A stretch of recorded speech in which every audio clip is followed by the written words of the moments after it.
Hello everyone, welcome back to our channel startupplanes.com. I'm Namrata and I'm conducting a series of interviews with the CEOs and founders of several innovative and unique startups in India. Today I'll be talking with Mr. Karthik Venkataraman, the founder and CEO of Sublimis Technology. Mr. Karthik himself is a visionary professional in the field of business transformation, business automation, and technology solutions. The team at Sublimis Technology is a good mix of business technology and UI/UX capabilities. Thus, it aims to revolutionize M/SME ecosystems through digital roadmaps. You want to know how? Let's find out from the man himself. Good afternoon.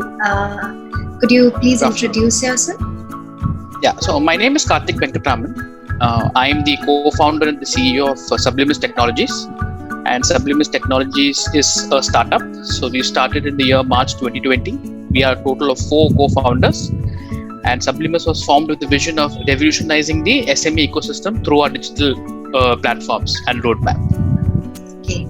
From a personal profile point of view, I have over 24 years of experience in the e-commerce and the technology field. I have worked across 4 organizations for nearly 23 years, and the last 1 year I have jumped into the entrepreneurship wagon and decided to do something on my own. Given the experience, the expertise the 4 of us bring together on the table, so that's how our entrepreneurial journey started, and to do something for the SME, MSME ecosystem, since which we've been associated for so long, and we wanted to give something back in terms of technology to this industry. Okay, great. So how did you come up with this idea of your startup?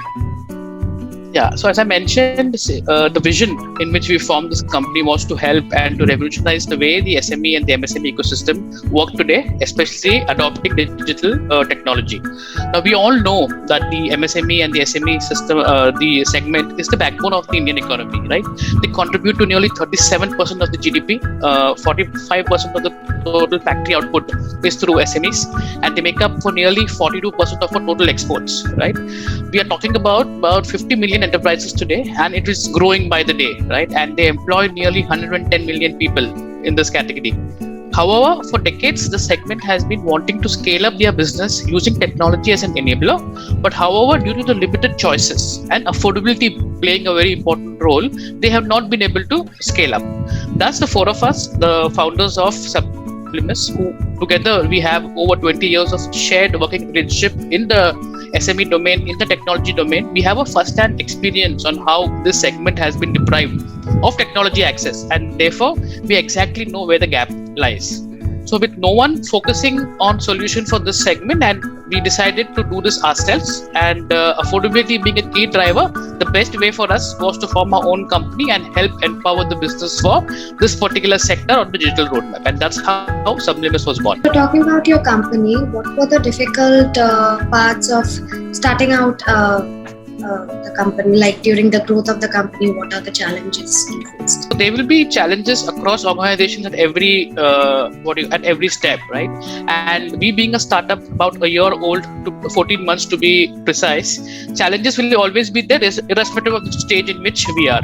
As long as we believe in our vision and we have a focused approach towards realizing that vision, nothing is impossible.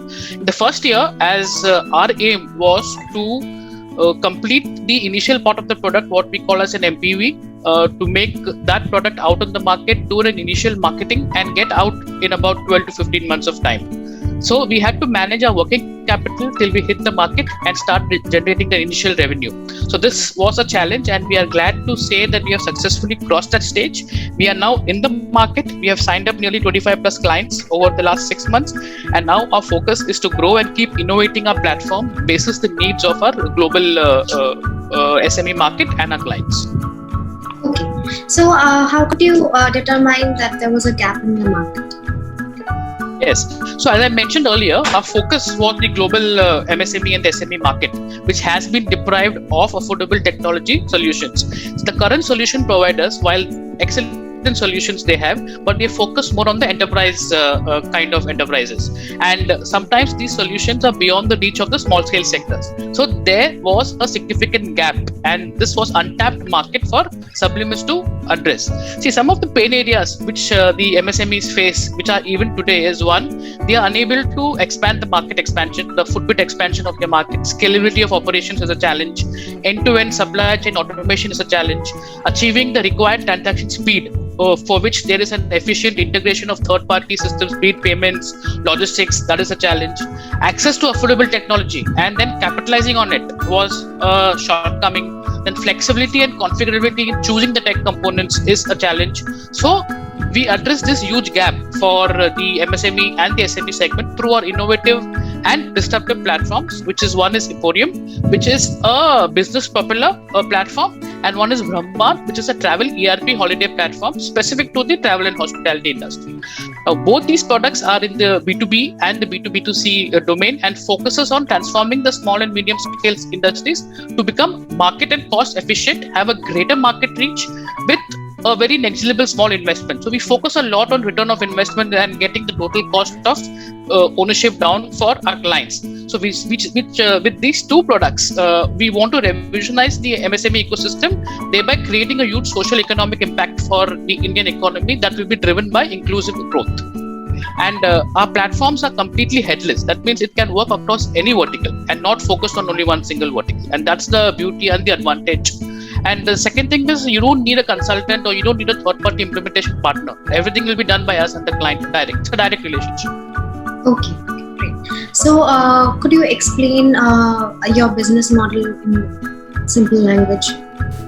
Yes. So there are a couple of things before we come to the business model. Some key value differentiators in our platform. As I mentioned that we are vertical agnostic, we are B2B, B2C and point of sale agnostic. We have a CRM facility which is an value added service already built in the system. We give a lot of focus and onus on the usability. So the UI UX plays a very important role. So we give a customized UI UX. While we have theme based UI UX, we prefer actually doing the UI UX depending on who the client is, who the end user of the given client, right? And we also have a pay as per use model, so thereby making us one of the few companies who can implement and have a go-to market for the client faster. We believe in the do-it-yourself model. That means we don't need an external partner or an implementation partner to implement our platforms. So with this background, our focus again being the small sector, the digital transformation solutions, what we follow is a twofold scalability business model. Thereby, we ensure inclusive growth for ourselves and for our clients.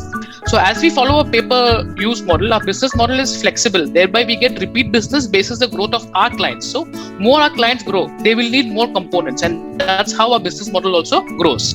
Therefore, we define a very clear return on investment on their investment. So we tell the clients that they are not spending money. It's not an expense. It is actually an investment for their business in technology. And that's how we make them look at the overall scenario. And that's where we define a return on investment and we get their total cost of ownership down.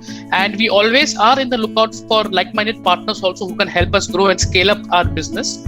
And in terms of the scaling up of business, we use social media, we participate in a lot of webinars, virtual events, roadshows are some of the key mediums in which we generate and grow our business, where we get a lot of prospects.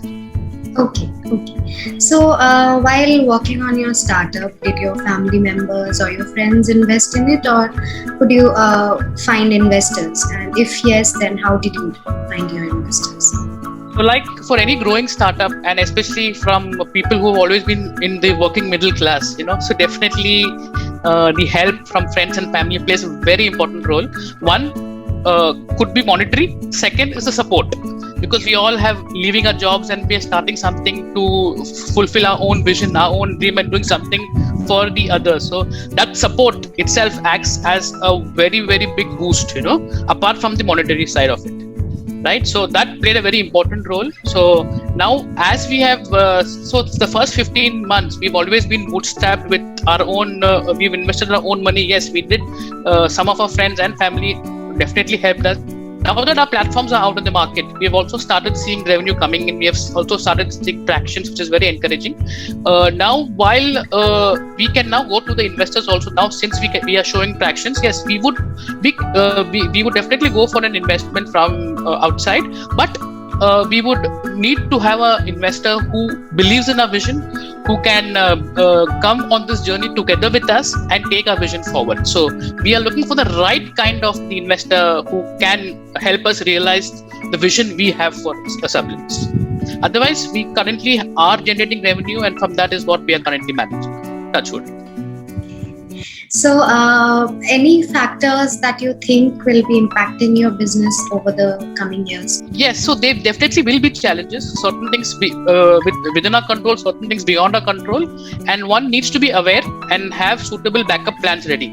We can only prepare ourselves for any impact that can be caused due to factors beyond our control, like for example the current pandemic scenario. However, we can have backup plans for each such of this situation and activate them whenever needed. It is important to address the challenges and face them instead of letting things happen by themselves.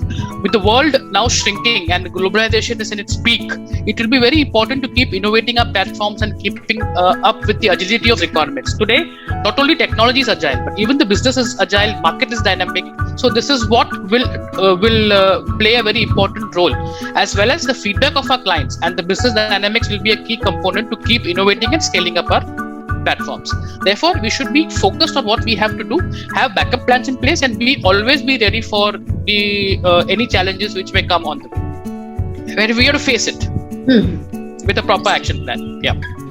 Yeah. So, is your company looking to hire fresh candidates anytime soon, or Yes. if hiring, then what are the qualities taken into consideration? Yes. So, given our growth and our plan over the next 5 years, we always look to add people as part of our roadmap. We actually encourage people who are innovative, can add value, work independently, and take responsibilities. So we look at motivating our team to focus on quality and innovation, wherein we can create an impact to our clients, and we act as their technology partners. So fresh, irrespective of whether the people are fresh, people have experience, we always support innovative talent, to people who can think out of the box, and they are always welcome. And we are fortunate to have found the right people as on date for our organization so far. So, since you are leading your startup, so what according to you are the personality traits of a leader? Good leader. Yeah, so it is important for a good leader to demonstrate some of the key traits. See, the traits can be endless, right? It is humanly impossible to have all 100% traits in a single leader. So each one will have their positives and negatives. But however, a good leader should have good knowledge of the business. That is very important. He or she should be adaptive to innovation. He should be able to drive the change, lead the change, have good people skills. So you have to be a good people person. You have to be a good networker, and should be a continuous learner and plan for failures. It's very important a leader plans for the failures also. See, what happened in our culture is nobody teaches us how to plan for failure. You take right from schooling to we finish education and we come in business or we do work. People are always say that you have to get X number of percentage and go then do this, do that. But nobody says what happens if it does not happen. What is plan B? So it is very important that even the education system should actually have chapters, have lessons in also preparing students for failure right at the start itself. That's a very important part, and it should be built in the education system itself, which is currently lacking. There could be some people doing it, but overall there is a vacuum there. Okay. That's again my personal view. Yeah.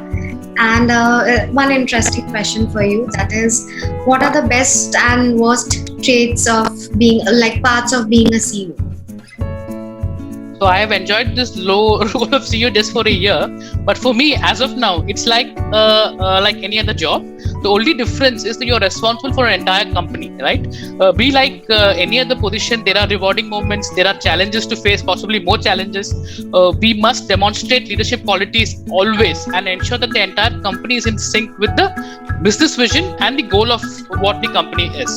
So, for example, for me personally, I love helping my clients grow their business using our platforms, and it's so rewarding to see the companies take off due to the solutions what we provide. The best reward a CEO or any leader can get is when your stakeholders are pleased.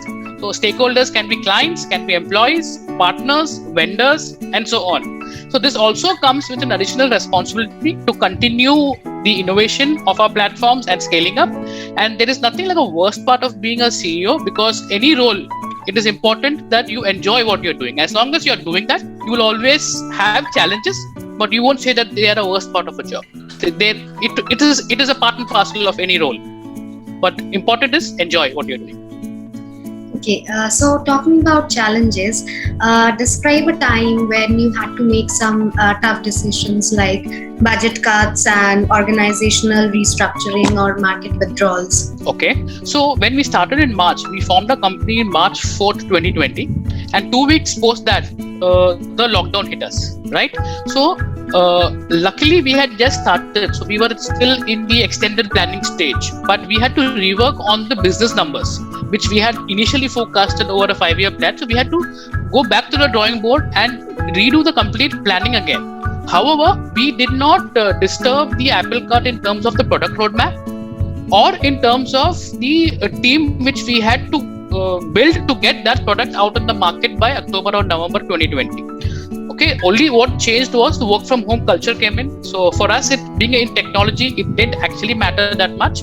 So we stuck to our plan. We've also onboarded a good mix of clients across verticals for both our platforms, and we are overall pleased with the progress so far. So as of now, fortunately, no tough decisions in that sense we had to do, and we hope that same trend continues. There will be challenges, as I mentioned, but we are ready for them as and when they come in, and we do have some backup plans in place. Okay, so what are your short-term and long-term goals? So in terms of the short-term and the long-term plans, we will continue our platform enhancements as per our roadmap, and we will keep innovating and empowering the business of our clients on the digital roadmap. It's important to also take client feedback and work very closely with our clients and help them enhance their business. The product and the platform enhancements will be an ongoing activity, and as I mentioned, the agility of the business, the dynamics of the business will play a key role for our product roadmap. In terms of distribution, our long-term plan is to go global, and with a mix of our own team and partners. And we believe a lot in partnerships, we believe a lot in associations, and we already have some resellers in place. So we will continue that route, and we will enable our resellers to sell our platforms globally as part of our global roadmap. Because for the first 2 years, we are focusing on India, SAARC, APAC, and the MENA regions. In the third year, we are also looking at the US, Canada, and the UK markets. So that's what our distribution roadmap is, and that's a long-term strategy. Okay, so talking about distribution, my next question will be, are you looking for any vendors to simplify your business processes? Yes, so as I said, I call vendors as partners. So we need like-minded partners. We invest a lot in collaborations, and our objective has always been to offer end-to-end solution to our clients. So we look for like-minded partnerships. Now, for example, since we are giving a platform, we get a lot of inquiries from our clients that we also need help in content writing. We need digital marketing services. So while we don't do them, we do have a tie-up with a preferred partner who offers these services. And to take our global distribution forward, we also believe in invest in partnerships where we have resellers in place. Like for example, in the Africa market, we already have a reseller, and we are in the lookout for other markets as well, where they can help us redistribute our platform in those markets, because they already know that market, and we don't have to do all the homework what we would do if we go direct. So yes, we believe a lot in collaboration, partnerships, and that is a way forward for us. We also have a preferred partners for payment solutions, for logistics service providers, for content writing. At the end, it is all about adding value to your clients.